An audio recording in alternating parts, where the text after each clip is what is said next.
So a warm welcome from my side as well. Good to see you all today here. As Toby already mentioned, my name is Patrick Meyer, and I work for ownCloud as a product manager. And yeah, this means I'm pretty much taking care of product strategy and product marketing. And yeah, my main task is to make sure that our products meet the needs and the requirements of our customers as well as the market as a whole. So today we want to talk about ransomware and ownCloud's approach on that. So quick look at the agenda. First of all, I want to give a quick introduction on ransomware, about what ransomware actually is and why it is a risk for your business. Then I want to shed some light on the possibilities with ownCloud to detect and prevent ransomware attacks, as well as to really protect from ransomware attacks. After that, I will give you a demonstration of the product capabilities, and will tell you about the benefits over conventional backups. So ransomware, that's a topic that has been covered a lot in the media in the last years, and that has received increasing attention. So there was WannaCry, there was Locky, Petya, CryptoLocker, and so on, you name it. So many names, so many different pieces of software that really do harm out there. So first of all, to get you all in and to have a common understanding, what is ransomware actually? So ransomware is malware, like viruses or like Trojans or something like that. The difference here is that it usually encrypts the data of its victims when they're affected. So it either encrypts the original files or it deletes original files and replaces them with an encrypted copy. And in that process, many of the currently known ransomware leave a signature in the file extension, like they add .crypt or some other extension to the original file extension. This is something important for later. I will come back to that. So in that point, when users are affected, at first you have unrecoverable data loss. So because files are encrypted and there's no way to access them again. So but cyber criminals that develop such software are smart. They have a mechanism that they demand a ransom for the key to decrypt the actual data. So this is also where the name originates from, ransomware. So on the right, you see a picture which is taken from the WannaCry ransomware. So and this is what pops up. This is what the user sees when he's affected. It's just like, what happened to my computer? How can I get back to my files? And this is usually linked to some time frame where users have to pay that ransom. If they don't do that, and their files will be lost forever. This is what cyber criminals say, and of course they link to a time frame to really scare the user even more, and they have the intention that the user doesn't really think about, but just take some measures in the hope to get their files back. So, and I consciously say in the hope, because in many attacks, paying the ransom does not lead to the criminals giving out the decryption key. So then you paid for nothing in the end. So this is also the reason why it actually is really not recommended to pay such a ransom. And if you do so, this most of the time happens or should happen via cryptocurrencies like Bitcoin or others. And this also makes the recipients of the money anonymous. So there's no way to get them to prosecute or anything else. So some more background information on ransomware. Here we have a graphic which is from a survey amongst managed service providers, and this shows the causes of ransomware.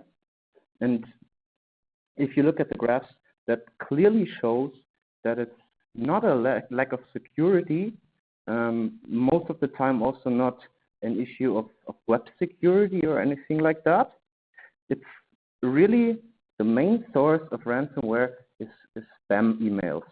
And that is connected with a lack of employee training.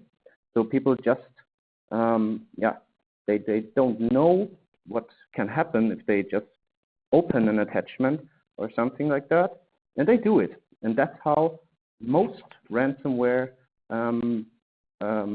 gets onto computers and starts encrypting files and doing damage in the end. So this is something we will not be able to solve in the short term.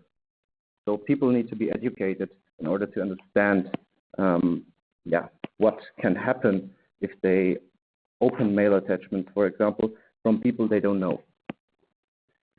So for that, we need software actually that helps. And we'll come back to this later. So some more corner facts. This is taking the example of the WannaCry ransomware, which has been widely covered in the media in the past. Probably everybody has heard about that. There were, for example, more than 220,000 systems affected worldwide in 150 countries. So that's almost everywhere in the world. And the ransom, which had to be paid per system, was $300. So we have some more numbers.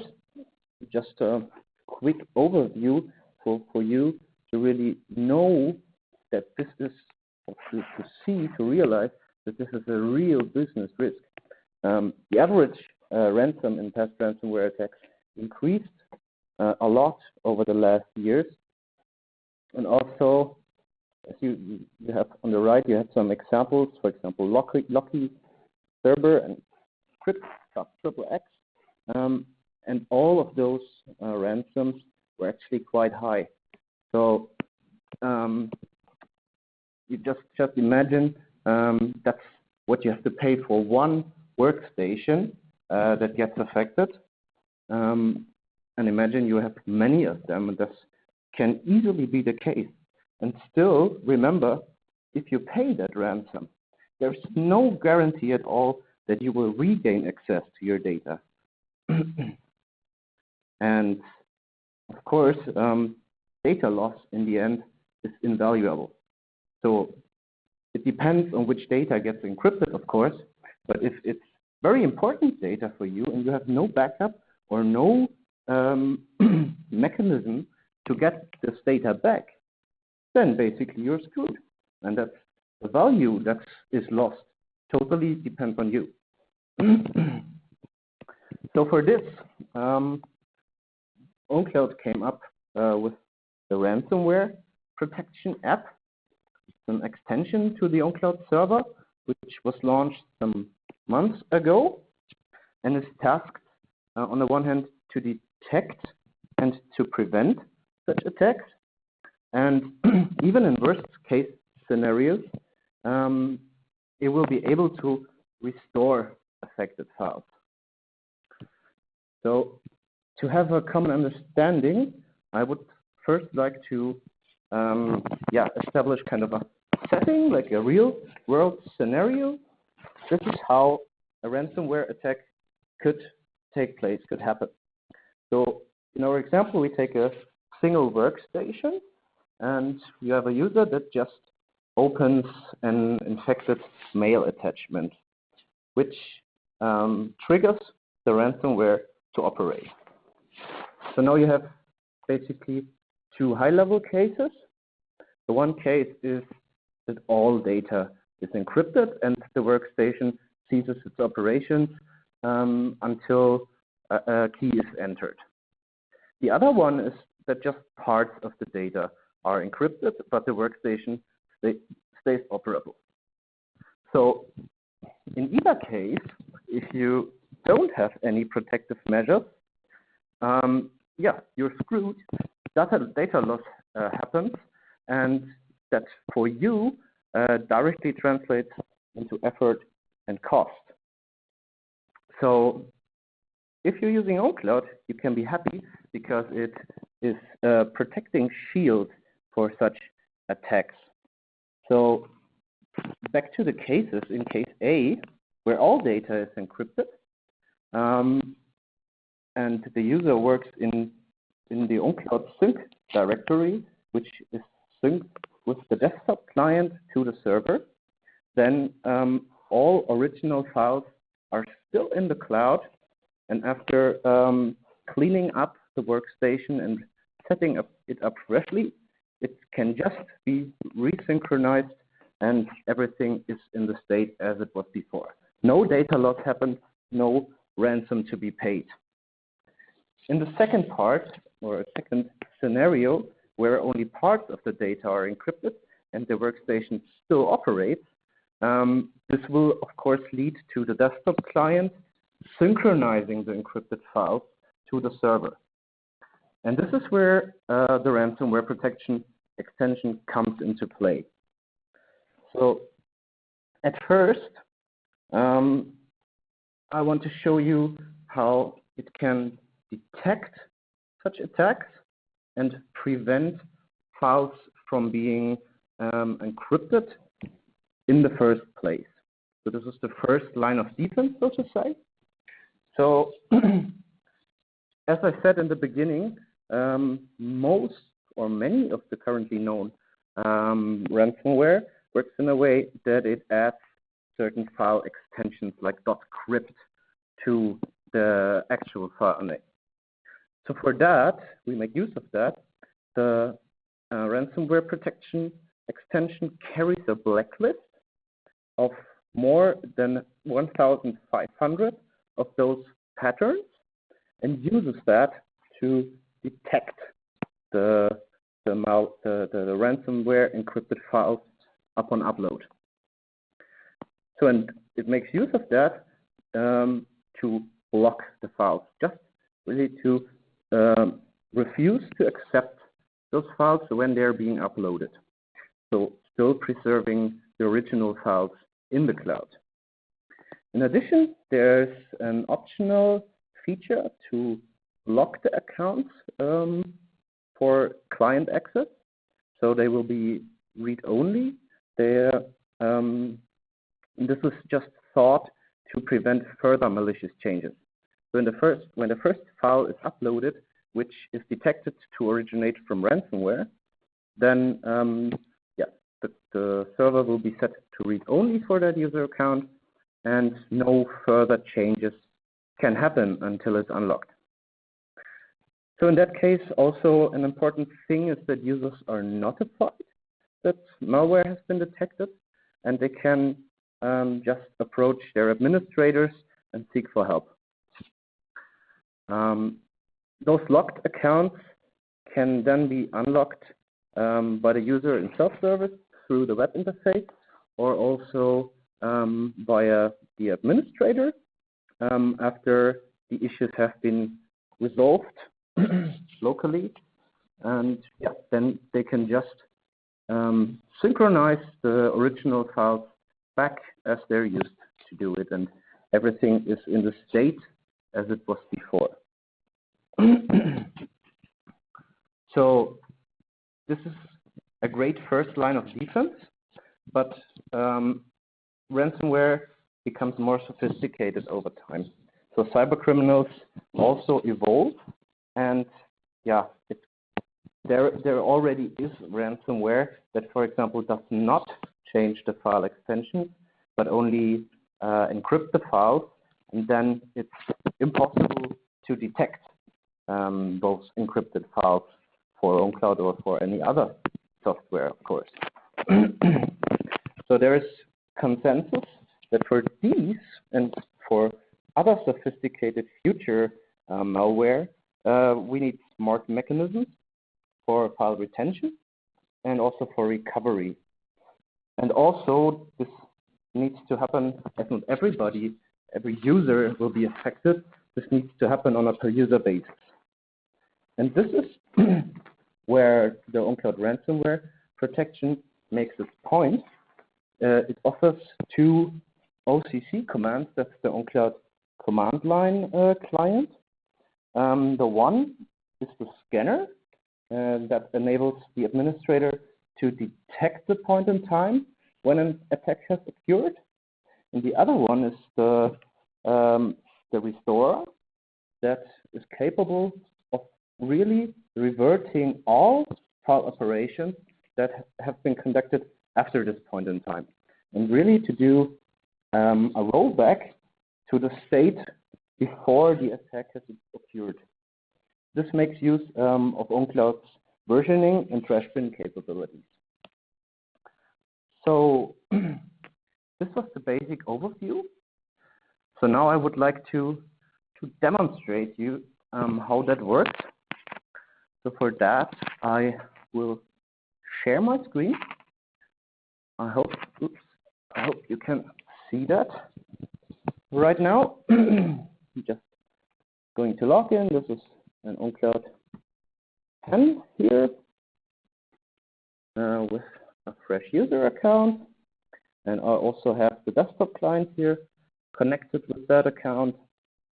And yeah, now I will first demonstrate the detection and prevention. For that, I have this file here, ransomware.x, and I will now simulate a simple ransomware attack that just changes the file extension. We'll call that .crypt right now. Okay, and now see what happens. Yeah. Unfortunately, my client is in German, but I can't translate here. It just says that it could not synchronize because of an error. And now if I look, this is the desktop client, if I look into the activity log, it will say the file ransomware.xcrypt was blocked by ransomware protection because the pattern.crypt was recognized. So it will just not upload that file. You see here, it's called .crypt. And if I go back to the web interface and refresh here, it's still the original file in here. So now I would just clean up my computer, set it up freshly, and do a resync and have the original file. Next one, maybe first restore that to the original state. Okay. And next one is then the locking, the account locking part, which is optional, as I said. For that, I will quickly log in as the administrator and activate that feature. That's quite easy. I just go to the settings panel, and in the admin security section, I have this ransomware protection entry. And I can say log user accounts for sync clients when a blacklist match occurred. So for sync clients, it's quite important, as the system, the cloud, will still be fully operational from the web interface. So there is no risk that through the web interface anything will be uploaded, but the user can still use all functionality. And just for clients where the real risk comes from, access is blocked. So now that this feature is activated, I will just log in with my user account again and do the same as I did before. Just rename the file .crypt. Okay. See it not being uploaded. Yes, of course, it's blocked again. But now, if I refresh here in the browser, I see that warning: ransomware detected. Your account is locked to protect your data. And to demonstrate that lock, I will just quickly add another document. this document, save that. Second, save that here. Okay. So you can see the document is in here, but it will not be synchronized. And also, if when I refresh in the browser, you have the original state. It's only the document which was synchronized before. So now I clean up, so to say, again, remove that extension, and see everything being synchronized. When the time is ready, I can force that, of course. Yes. So synchronization is forced. I hope that works now. Refresh. Oh, of course, it does not yet work because the account is still locked. For that, I go click this link here and still get some more information. I get information on when the account was locked, which Unix timestamp that was, and the reason for that. So that the pattern.crypt was found in the file ransomware.xcrypt. So now, as the issue is actually resolved, I can just unlock my account, click on that button and say yes. And now the actual sync should work. Also, I have in the activity some entries counter what the account was unlocked, for example. And now, if I force synchronization, the document I created should be uploaded.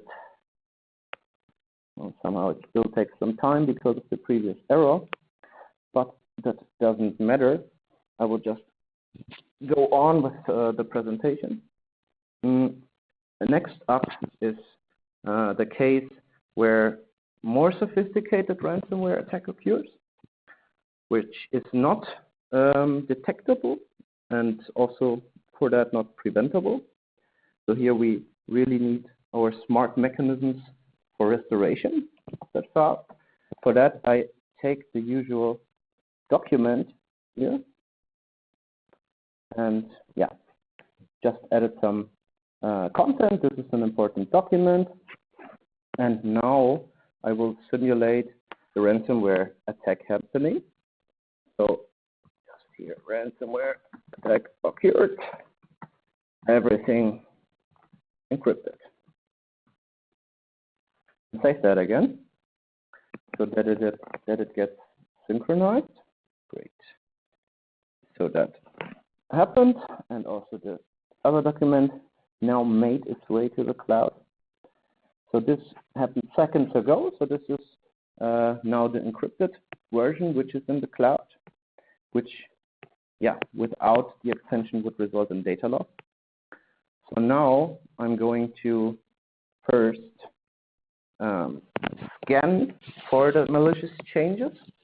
So for that, I'm now on the command line here connected to the ownCloud server, and can just use that OCC command.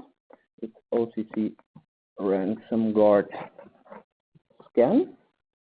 Probably you will not be able to read that, so I take it like this in the hope you can everybody can read it.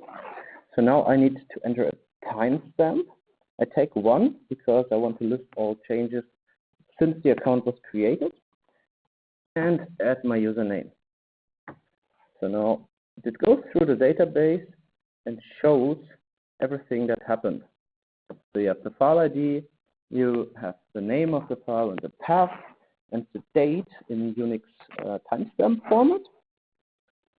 And now here you can see there has been this ransomware document which was modified. So now an administrator could check with the user together if this was a change that was conducted intentionally, or if it was not. And if it was not, this is the beginning of the ransomware attack. And now I can easily restore that. I just use the command ransomguard restore. Take this timestamp and go a little earlier and hit enter. So it reverts all the file operations, really all the actual file operations that happened since this timestamp, and yeah, restores the original file, as you can see. So now I go back to the web interface and download that file and open it. And you can see this is the original file. This is an important document. No data loss, no ransom paid, everything back in its original state. So for the demo, going to unshare my screen now and say some words over the benefits of a conventional backup. So you might have thought, yes, this is all nice and interesting, but usually we as administrators have a good backup strategy. Everything is backed up and we can just restore the files from our backups. So this might be the case for some of you, but there are huge benefits that the ownCloud app provides. So I split that into two, into users and administrators. For users, it's actually very easy. Users just need to work in their sync directory. They need to put all files in there, and they are safe. And there's no need to worry for the user about a backup or anything like that. Users just work. And this is actually everything you should demand from a user. So they just work and everything is safe. For administrators, there are two cases. So if the files are blocked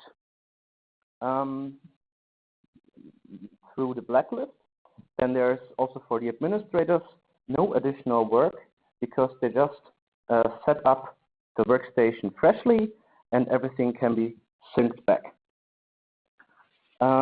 In the case where encrypted files are not blocked, there are also benefits. So for example, you don't need to roll back the whole ownCloud instance because it's just one user account, for example, that is affected. Then you can really, as I just showed, selectively roll back this one user account while the rest of the installation really remains in full operation and all other users won't notice anything about that. In addition, conventional backups are not in real time. Of course, there are some possibilities like snapshotting, but that's not deployed everywhere. Usually, you do a backup once a day, and if you use that to restore affected files, then the changes in between that frequency will be lost, of course. This is also not the case if you use the ownCloud mechanism. And yeah, of course, at some installation size, when installations really have several thousands of users, conventional backup mechanisms are not feasible anymore because either the backup takes too long or the restoration takes too long. And of course, you don't want to restore a backup of an installation with, say, 10,000 users because one of those users is affected by ransomware. So all this is covered by the ransomware protection. And yeah, it's a sophisticated solution to all those issues. And yeah, we'll protect our users. So far, so good. Questions?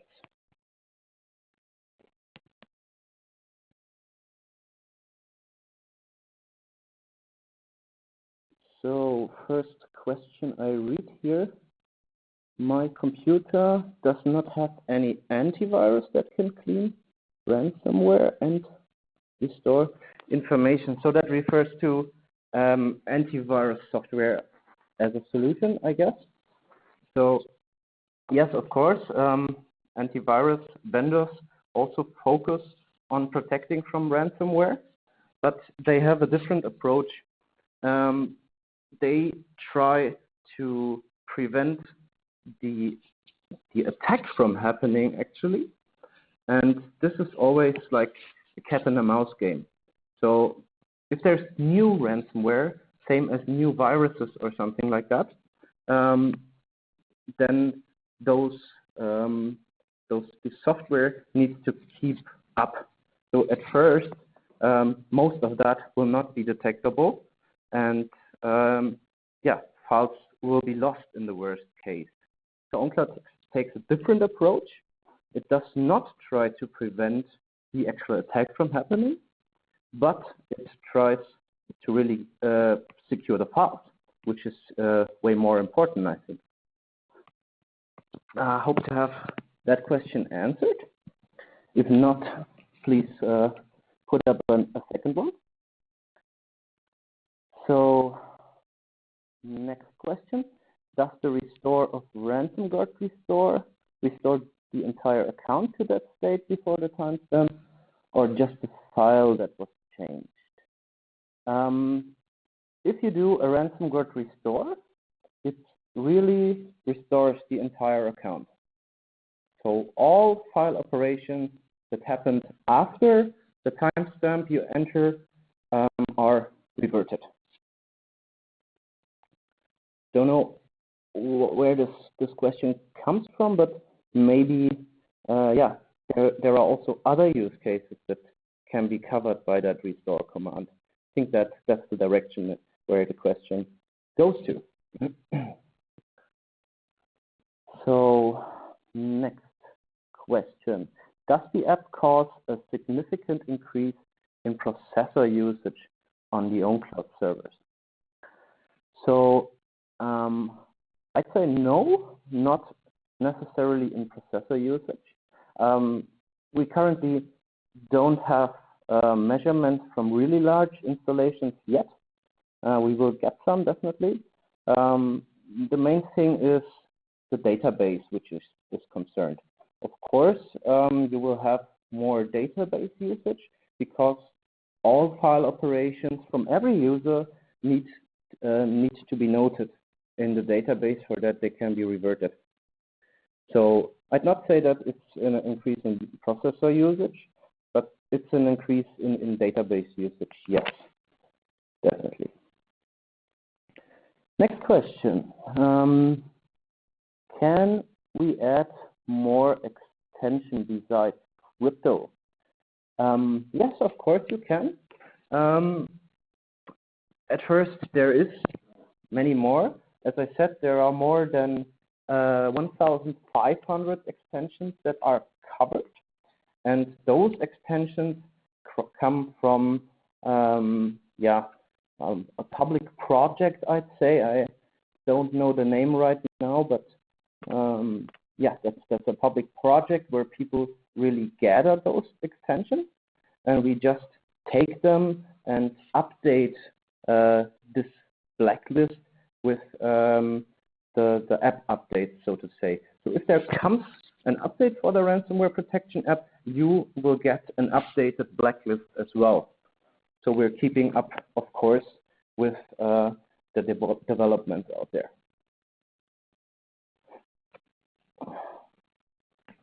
So next question, how much does it cost? That's a good one. The ransomware protection is part of ownCloud Enterprise Edition. So yeah, you need to have an enterprise subscription at ownCloud to use it. Prices for that you can find on our web page, owncloud.com.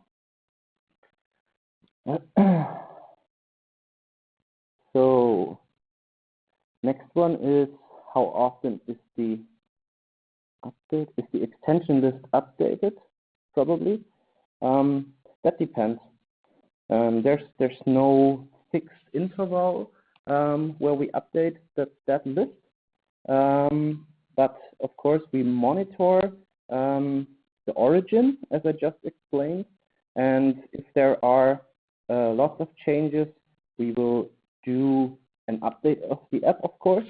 But usually, you will get updated blacklists with regular updates of the app.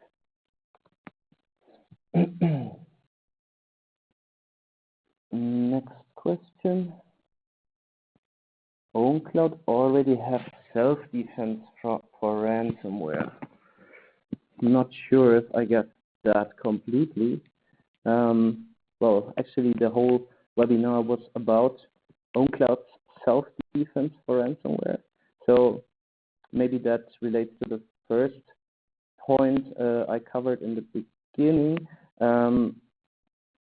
Yes, of course, ownCloud is self-defense if you keep files in sync, and if those files are not synced after they are encrypted.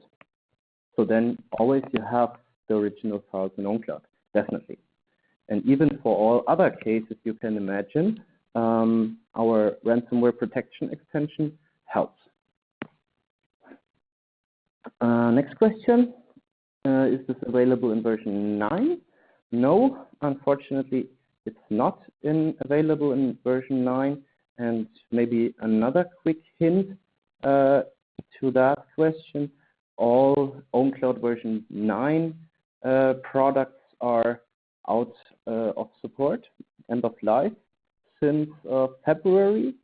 And if you're still running in ownCloud 9, I would ask you to plan an update to receive future security and maintenance fixes. This is very important.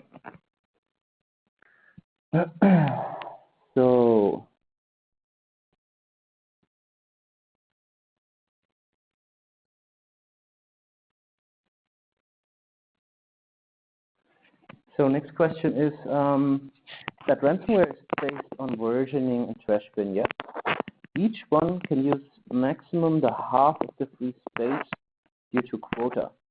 If a user uses, say, 80% of his quota, how does it still work? So this is all configurable. So for those more detailed topics, I would like to direct you to the ransomware protection documentation, where we really cover and try to help administrators how the trash bin and the versioning features should be configured in order to have, for example, say a 2 weeks grace period where data can always be recovered. Hope that answers your question.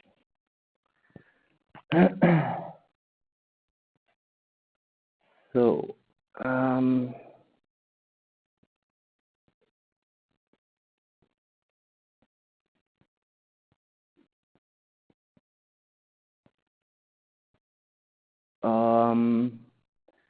next question is if this backup mechanism can be used as an internal ownCloud backup and what kind of storage it uses in addition to the data set size. So, no. So I would not regard that as a replacement for a general ownCloud backup, because it really happens inside of ownCloud.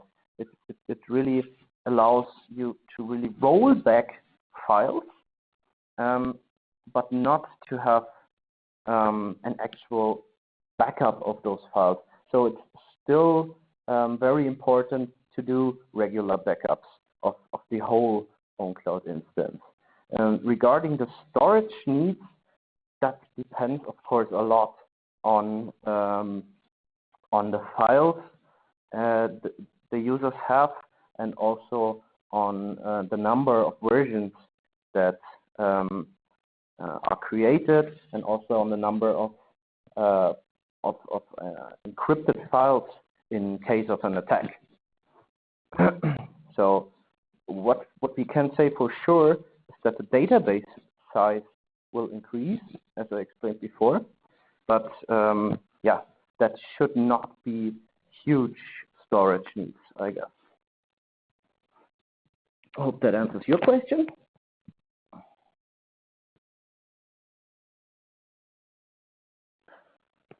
So in a case where a user has 100 gigabytes of data and all the files get encrypted, will I need 200 gig on my server so I can revert all the data?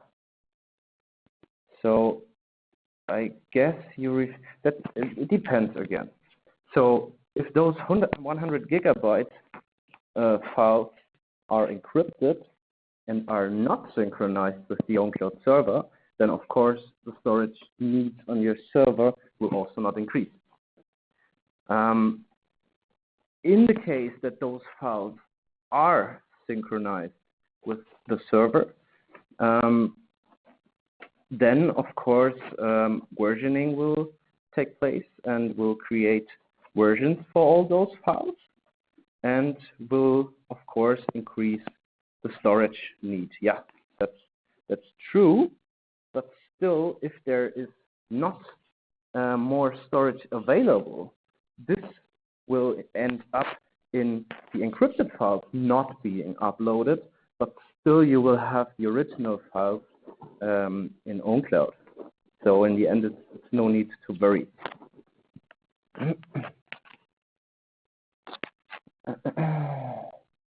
So next one, if I know about new ransomware, is it possible that we talk to you so you can update the blacklist? If yes, how can we do it? Of course that is possible. We are very happy for help. You can just write an email to support@owncloud.com, for example, and yeah, give us the hint. Still, that's maybe something I missed before. If you want to update that list yourself, you can do so. That's just a text file, probably in JSON format, which is in the app directory on the web server. So if you really want to be fast or something, or have discovered something, you can edit this list at all times. You can do that yourself. But anyway, we're really happy about your help, definitely. So next question is, it only works with the Enterprise Edition? Yes, that's true. Ransomware Protection is an enterprise app right now, yes. And next question, last question, so to say. Can we have access to the list of all blacklist extensions? Yes, you definitely can. As I said, if you download the app, and you can also do this via the enterprise trial, where you don't have to pay in the first place. You can just download that app from ownCloud Marketplace, and there will be this blacklist file within the app code. So it's just a file that you can open, and you will see all the extensions that are covered. And also, I think in our documentation, ownCloud documentation for the Ransomware Protection app, there is a link to the origin of that blacklist. So you can also take a look yourself and maybe use that blacklist for other kinds of things. So yeah, this was the last question. Lots of questions today. So looks like you're quite interested in the topic. Yeah, very happy about that. So yeah, we're at the end. If you require further information, you can always visit our webpage, owncloud.com, or contact us via sales@owncloud.com. And for now, I thank you a lot for listening, for taking part in this webinar today. and wish you a good day. Thanks a lot. Goodbye.